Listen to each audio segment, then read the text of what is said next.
Pada zaman dahulu kala, di kerajaan Antah Berantah, hiduplah Raja Keindraan dengan istrinya. Tetapi, mereka diusir oleh Maharaja Batara Indra, dan akhirnya mereka tinggal di hutan. Untuk bertahan hidup, suami istri itu terpaksa makan makanan dari sisa-sisa yang ada di tempat sampah, di suatu kampung yang kejam setiap hari. Penduduk setempat melempari mereka berdua dengan hinaan, pukulan, dan tak sudi membiarkannya tinggal di kampung itu. Perlakuan tersebut membuat si miskin merasa sangat sedih sehingga tidak berani masuk ke kampung lagi karena takut dipukuli dan dilempari batu. Pada suatu hari, istri tersebut hamil dan ingin memakan buah mangga yang ada di taman raja. Akan tetapi, hal ini tidak mungkin, sehingga si miskin pergi ke pasar. Tolong, siapapun, berikan mangga padaku. Kasihan sekali kau, ini untukmu. Baik sekali, makasih. Ia pun balik ke istrinya. Ini untukmu. Yang bener aja, kan harus dari taman raja. Aku nggak mau ah. Yaelah, Si miskin pun pergi ke taman raja. Ngapain kamu kesini? aku mohon Tuan, tolong berikan mangga dari taman ini untukku. Kurang ajar kau. Pergi sana. Tolonglah Tuan, istriku ini sedang hamil. Ya udah. Inilah satu tangkai. Terima kasih ya Tuan. Permintaan mangganya diterima dan ia pun kembali. Si miskin pun memberikan buah mangga tersebut kepada istrinya. Buah mangga itu kemudian dimakan oleh istrinya. Lalu, si istri mau nangka. Dan ia pun mendapatkan dengan cara yang sama. Sepanjang masa kehamilan istrinya, banyak orang memberikan makanan, kain baju, dan berkakas lainnya. Si istri pun melahirkan seorang anak yang bernama Marakarma. Saat si miskin menggali tanah, ia menemukan harta karun. Dan dengan itu ia mendirikan kerajaan Puspasari. Ia mengganti namanya menjadi Maharaja Indra Angkasa dan istrinya berganti nama menjadi Ratna Dewi. Ratna Dewi pun melahirkan seorang anak perempuan yang diberi nama Nila Kesuma. Maharaja Indra Angkasa ingin mencari peramal untuk mengetahui masa depan anaknya. Namun, para dewa yang tidak suka dengan kerajaan Puspasari membujuk peramal untuk mengatakan hal yang buruk tentang kedua anaknya itu.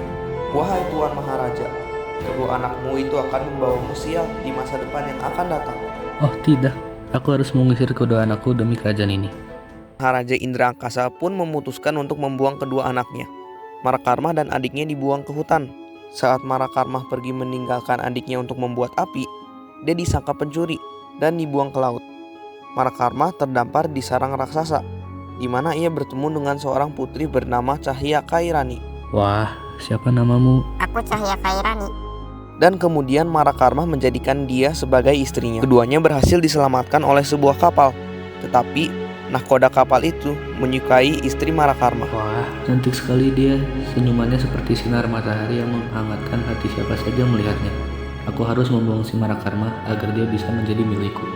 Ia pun membuang Marakarma ke laut dan dimakan oleh sebuah ikan nun.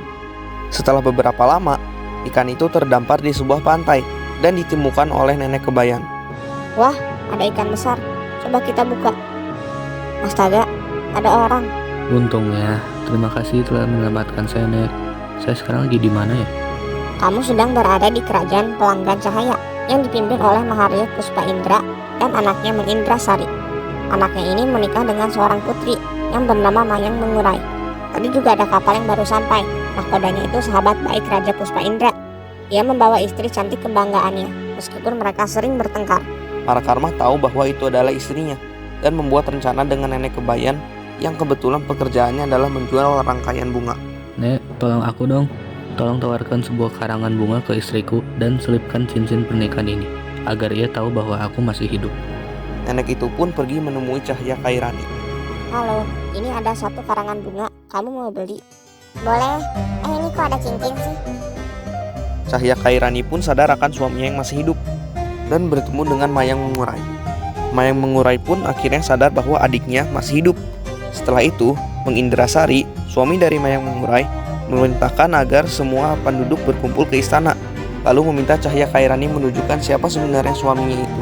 Setelah mendapat informasi bahwa Marakarma ada di rumah nenek kebayan diperintahkan untuk membawa Marakarma. Marakarma pun dijadikan sebagai orang yang memiliki jabatan yang tinggi di kerajaan.